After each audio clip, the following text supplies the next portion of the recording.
Hey guys, welcome back to Three Swords Productions. If you're new here, I'm Steven. This is Nathan. Today we're going to do commentary over Edward Newgate playing Strawbeard versus Eustace Kidd. Not Kinemon. Eustace Kidd this time. Yeah. Alright guys, if you like the video while you're watching, hit like. And if you're new here, hit subscribe. You ready? Let's go for it. Let's go. Alright, so what have you done to the Kid deck to make the Kid deck work here? Well, it's pretty standard Kidd plus Yamato. You know, Kid was good enough for set 1, right? That's what we all Popping agreed on? off. So you're not going to find 8-drop Kidd here. You're going to instead find Odins. Okay. So it's 2 Odins, and there's a handful of Yamatos in the deck. But outside of that, it's gonna look like Kidd from set 1. You see Basil Hawkins getting in there. We see Paradise Waterfall getting shuffled in. You're gonna see some of the bangers. Okay. So what's your reasoning for wanting to play Kid here? Well, Kidd is a very good ability versus Whitebeard.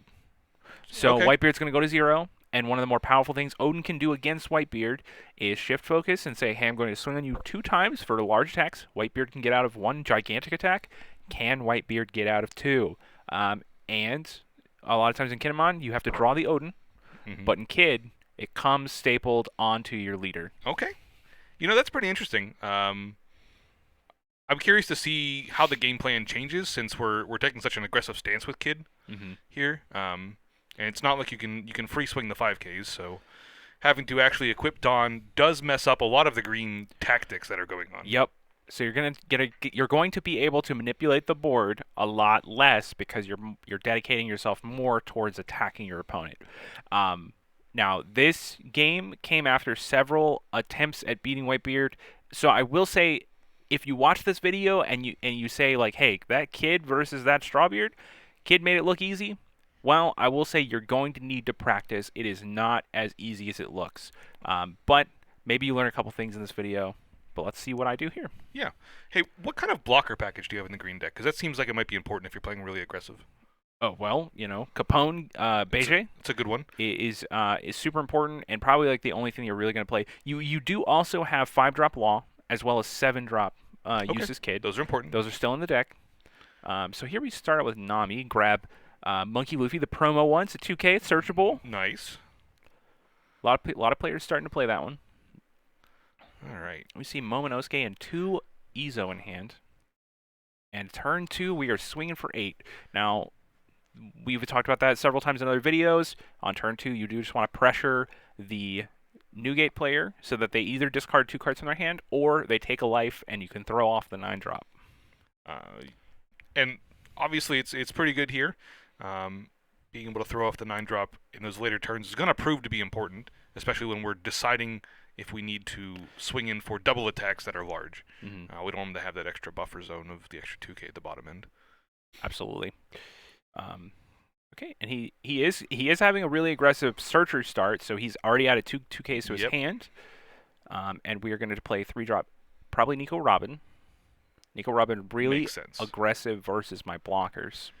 Yeah, it's where Nico starts to shine is against searchers and blockers, so being able to just pop those off for free is very important. And we did draw an 8-drop Odin, so we're going to see if that becomes relevant in this matchup. My guess, probably not, because I already have established what I want in this matchup, so playing the Odin feels kind of like the same. Well, you're also going first, right? So you're going to be on odd number Dawn. You don't have the Kinemon ability to save you for that extra Dawn to make it a 7-drop. So instead, it's always going to be on 8, and that's going to be a couple turns down the line. Obviously, the board would have to stall here a bit. You'd have to start seeing some choppers or something from your opponent, but it's not really aligning with their game plan currently. Okay, going for Momonosuke. So here I could have made the choice to attack his leader for 7K 2 times, and I chose not to. I'm actually going to play the board a little bit instead. So here we're playing Momonosuke, we're going to be looking for Nikamomushi so that we can swing on it for 6K. Again, looking to get 2 cards out of our opponent right here. We don't actually care if the Nico Robin dies, but this is a 4K, so he will have to pitch 2 in order to get out of it. That's most important. And okay, that's surprising that he didn't, but let's say that he did counter out. It's still actually not bad for him. 1 card to save a card on board is always a... Well, sure. But one card on board is always good to save. If he had to pitch 2, he could have got it right back when he equipped more Dawn to the Nico Robbins, killing the blocker the next turn. So it is still even, but it is cards from hand, which is the important concept here. Pound for pound, he's getting the advantage. Card from his hand is so much more important to Kid than anything on the table. Yes. As long as you're not dying to what's on the table. Of course, you need to like worry about that. My life total is I'm preserving it. I'm playing. He swung at me for 6K early. I decided to use my 2K to counter out instead of aggressively taking my life because I want the most amount of time to be able to deal the damage to Newgate. We see the third Nami here. It's kind of interesting. Putting down the third Nami, and it feels like the board is getting a bit clogged with them. It feels like they're not doing a whole lot at this point. At what point do you start to say these Nami should be, maybe powering up a little bit, or maybe I should be focusing on not spending a Dawn on a Nami, but instead putting a bigger body on the board? I'm not sure, but it always feels pretty good to play Nami. It does. And search and add either a 2K to your hand or a Radical Beam. You are at minimum trading your 1K for a 2K. And that's okay. That's worth it, Don. I'll tell you that. I don't think it's wrong to play your Nami. I do agree he might be able to use that mana to go a little bit wider, but like the Namis are such a good start. Namis always feel amazing. I don't think they're necessarily bad either. He is a 6K body already, so he's contesting my my leader super well. So he's actually not going to really need to equip Dawn onto his leader to make those attacks. And that extra Dawn could actually go towards Namis. Okay. So that makes sense. Taking a Nami. He's also playing Makino in his deck too, so there is a chance he could surprise attack with Nami. Yeah, I don't think Nami is bad. I just making a comment. It's a lot of Namis. It's filling up the board, and what is it doing? What's interesting to me is that his Namis did not grab Radical Beam. I'm not sure if that option was presented to him or not, but I am noticing that, and I'm kind of smelling blood, right? Like, I want to pressure. Okay. And so this is an important turn for me. I swing for 9 so that he will go down to one life left on his turn with 3, 6. He's going to go up to 8 Dawn. He cannot play Newgate, which means that on this turn, there's nothing he can do besides the Whitebeard secret tech. There's nothing he can do. He's going to go to 0 life. Yeah, and that we've always established that is a critical turn, is realizing when your opponent can go to 0 life on their own turn.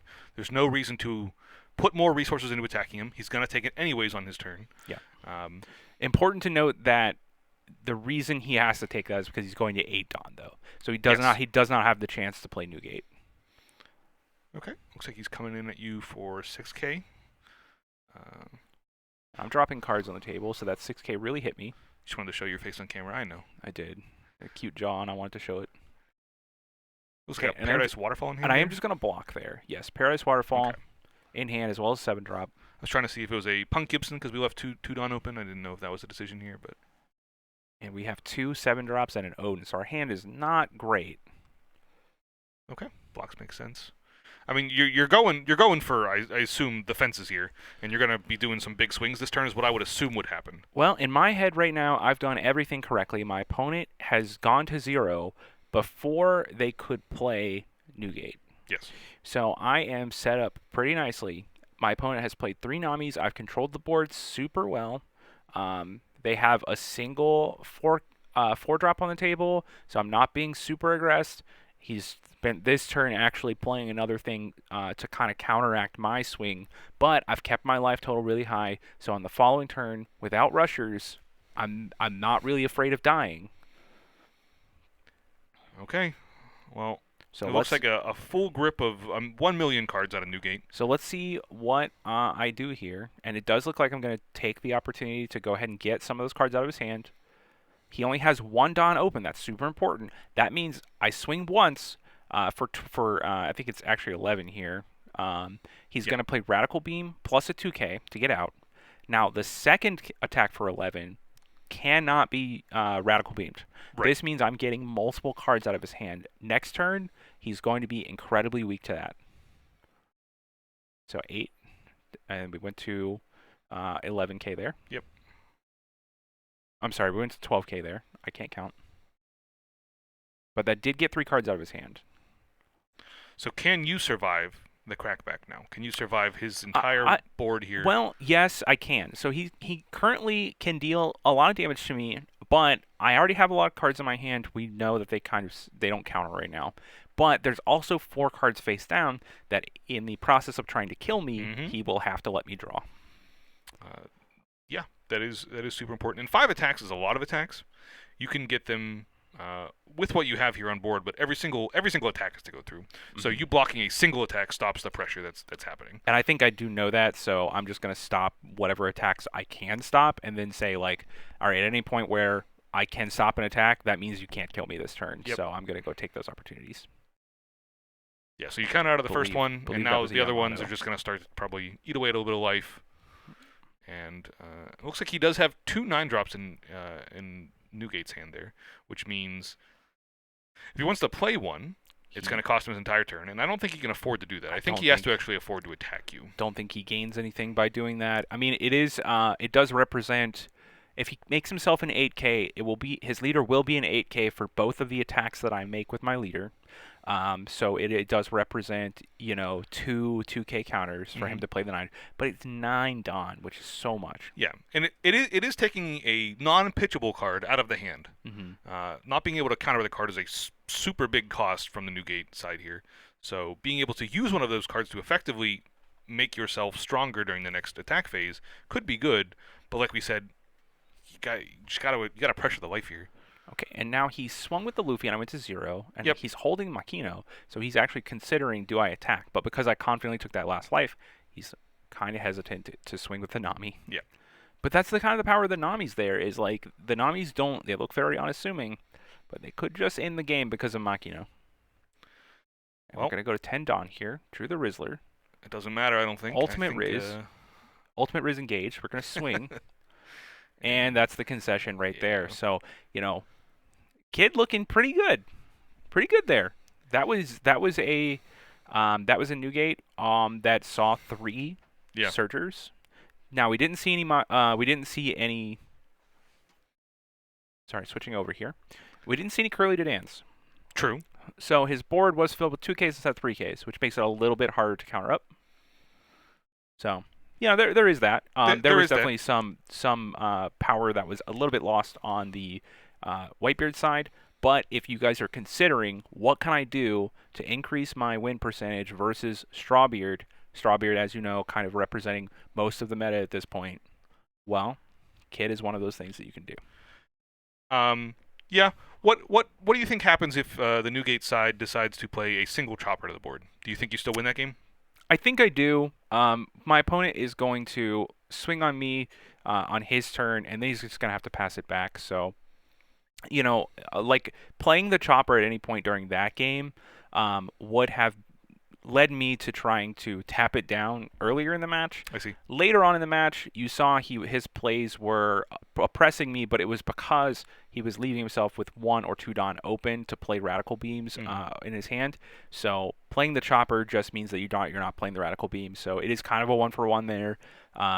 So I actually don't think that he lost too much for not playing choppers. Okay. But a lot of Strawbeards, are not playing choppers, so they don't actually play blockers. Some of them do. Certainly our build does. Because you can add it to hand with Nami, but and the Dawn, right?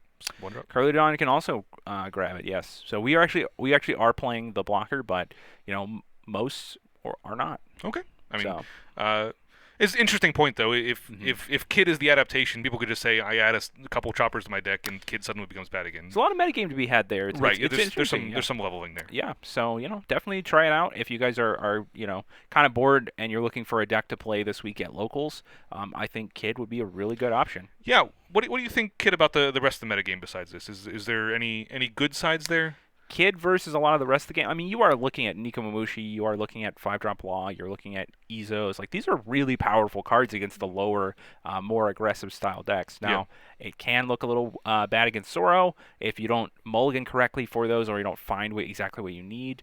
But, you're going to have to, your mileage may vary. You're going to have to, play. It's certainly not a 100% win rate against everything. but it's looking good against some of the strongest decks. Okay, So. I think I agree. I think you just have some super strong cards. I think Yamato is enough to make the set 1 deck a set 2 deck good enough.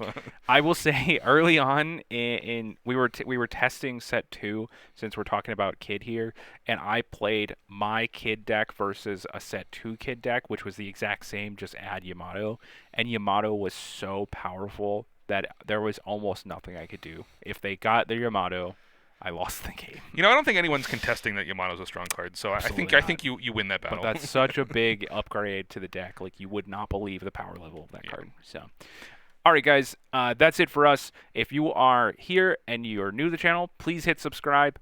And if you like the video, press like. And if you want more content, check out the playlist on the screen right now. We'll catch you in the next one.